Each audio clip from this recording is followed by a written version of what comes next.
प्यारे बच्चों, आज हम देखेंगे क्लास जो आपका 12 है उसमें रसायन विज्ञान का जो आपका पेपर होने वाला है 2024 का, उसके लिए previous year question, important previous year जो क्वेश्चन है वो हम लोग देखेंगे एक पेपर के आधार पे कि किस प्रकार से आपके प्रश्न आते हैं, किस हिसाब से आपको करना होता है। और प्रीवियस ईयर क्वेश्चन जो मैं बता रहा हूँ या जो मैं अब तक बताया हूँ जिस भी क्लास के लिए या जिस भी सब्जेक्ट के लिए, वो सभी जो भी एग्ज़ाम हुए हैं उनमें बहुत अच्छा रिजल्ट मिला हुआ है।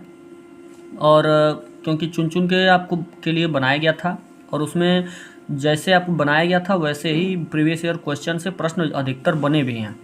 तो इस तरीके से इन सभी प्रश्नों को आप विशेष गौर करें और एकदम तैयार करें, क्योंकि इनमें से प्रश्न जरूर बनता है। और आगे भी जो वीडियो बनाया जाएगा उसमें उस सभी वीडियो को देखें और तैयार कर लें जितने भी प्रश्न बताए जा रहे हैं प्रीवियस ईयर क्वेश्चन से। इसमें आप पहला प्रश्न देख रहे हैं, ऑब्जेक्टिव से होता है। इसमें आप देख रहे हैं कि एक अंतः केंद्रित घनीय जो यानी BCC एकक कोष्ठिका में परमाणुओं की संख्या होती है, कितनी होती है? तो 2 होती है। अगला है कि 3.0 ग्राम एसिटिक अम्ल 80 ग्राम बेंजीन में विलीन है, तो विलयन की मोललता ज्ञात कीजिए। देखिए, मोललता और मोलरता इसका ध्यान रखिएगा, इसमें मोललता पूछा हुआ है, मोलरता नहीं। तो इस तरीके से इसका आंसर आपका क्या होगा? ये तीसरा होगा। अगला जो प्रश्न है वह ये कि प्रथम कोटि की जो एक अभिक्रिया के लिए वेग स्थिरांक इतना दिया हुआ है और इस अभिक्रिया की अर्धायु कितनी होगी? तो इसकी अर्धायु जो होगी वो आपकी 3.465 × 10⁻² सेकेंड होगी। अगला है कि DNA में क्षारक उपस्थित नहीं है, तो DNA में क्षारक किसमें उपस्थित नहीं होता है? यूरेसिल में। अगला है कि ये देखिए, यहाँ पे ये गलत क्वेश्चन दिया है, यहाँ पे ऐसे यहाँ से रहेगा क्योंकि ये सिंगल कार्बन हो नहीं सकता। यहाँ पे एक कार्बन जो होगा डबल होना चाहिए, तो उस एक यानी कार्बन कह रहे हैं, हाइड्रोजन हो नहीं सकता। हाइड्रोजन जो है यहाँ पे 2 हाइड्रोजन कम से कम होने चाहिए, तो यहाँ से नहीं बनाया था, इसको आपको बनाना होगा और ये आपको हटाना होगा। यहाँ पे ये गलत दिया है, यहाँ पे ये बॉन्ड लगाना है, सिंगल बॉन्ड, और यहाँ से सिंगल बॉन्ड हटा देना है, तब जाके आपका प्रश्न बनेगा। और इधर से काउंटिंग होगी जिधर से ग्रुप जुटा हुआ है। तो क्या है कि इसका UPSC नाम लिखना है, तो इसका UPSC नाम आपका होगा 3 मेथिल, क्योंकि यहाँ पे आप देख रहे हैं कि 1 2 तीसरे से मेथिल जुड़ा हुआ है और ब्यूटेन ऑल 2 ऑल यानी दूसरे से ब्यूटेन जुड़ा हुआ है, यानी ऑल जुड़ा हुआ है, यानी ऑल का मतलब एल्कोहलिक ग्रुप। तो इस तरीके से ये आपका होगा मेथ एथ प्रोप ब्यूट, तो आपका हो जाएगा या मेथ एथ प्रोप ब्यूट, ऐसे भी कर सकते हैं, तब भी आपका आंसर यही होगा। अब देखिए कि हिंसबर्ग अभिकर्मक है, तो हिंसबर्ग अभिकर्मक कौन है?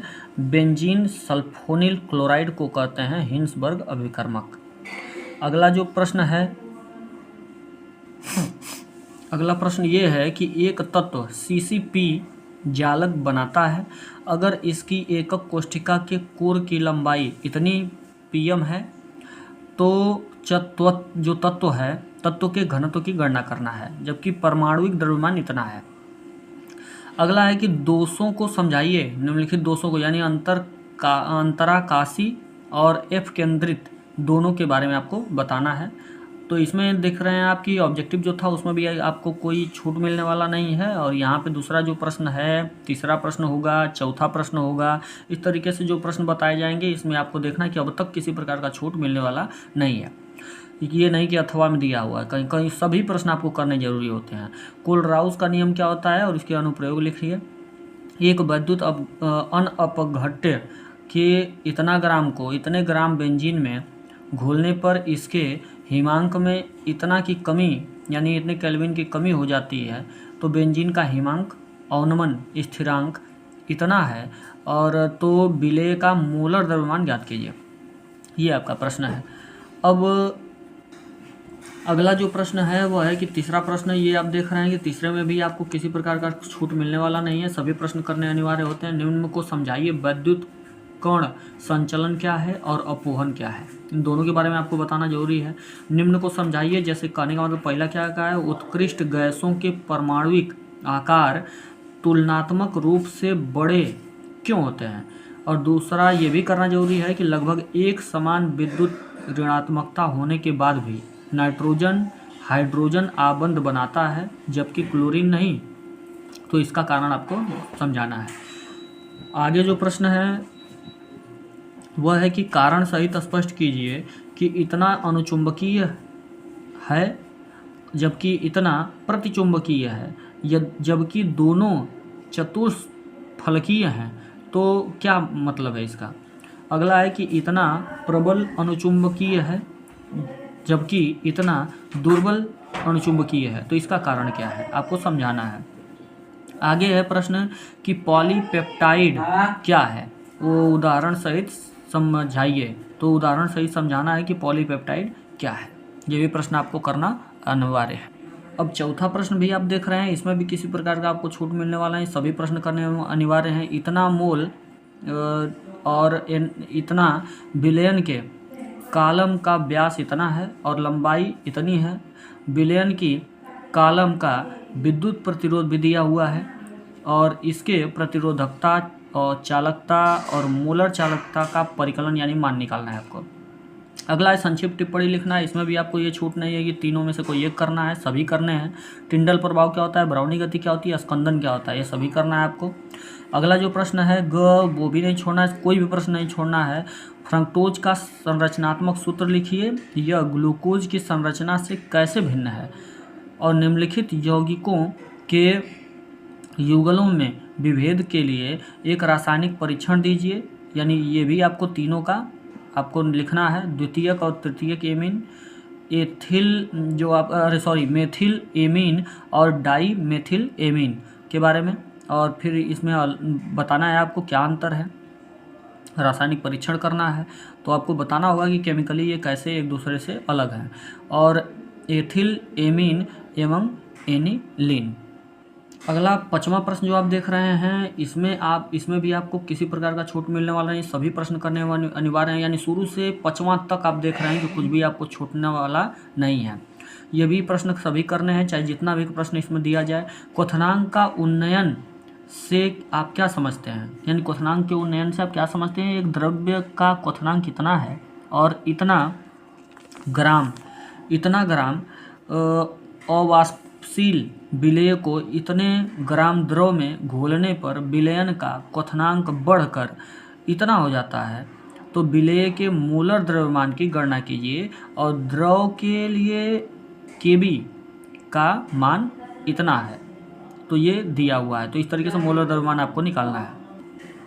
अगला ख जो है वो कि अभिक्रिया की कोटि से आप क्या समझते हैं? प्रथम कोटि और शून्य कोटि की अभिक्रिया में क्या अंतर है? स्थिर आयतन पर इतना ग्राम, यानी इसका जो ग्राम जो कहा है, यानी ये आपका ठोस है कि प्रथम कोटि के तापीय वियोजन पर निम्न आंकड़े प्राप्त हुए। तो ये आपको रिएक्शन दिया हुआ है, इस रिएक्शन में क्रम संख्या भी दिया हुआ है, समय भी दिया हुआ है, कुल दाब भी दिया है, एटमॉस्फेरिक जो आपका प्रेशर है दिया हुआ है। तो वेग स्थिरांक की गणना कीजिए, ये सब कुछ आपको पता है। तो अगला जो प्रीवियस ईयर क्वेश्चन है वह ये है कि संक्रमण तत्व क्या है? प्रथम संक्रमण श्रेणी के तत्वों के नाम और उनके इलेक्ट्रॉनिक विन्यास लिखिए। संक्रमण धातुएं तथा उनके ज़्यादातर यौगिक अनुचुंबकीय होते हैं, इसको भी समझाइए। अगला और आखिरी प्रश्न है 5वां का कि निम्नलिखित उपसंयोजक यौगिकों के सूत्र लिखिए।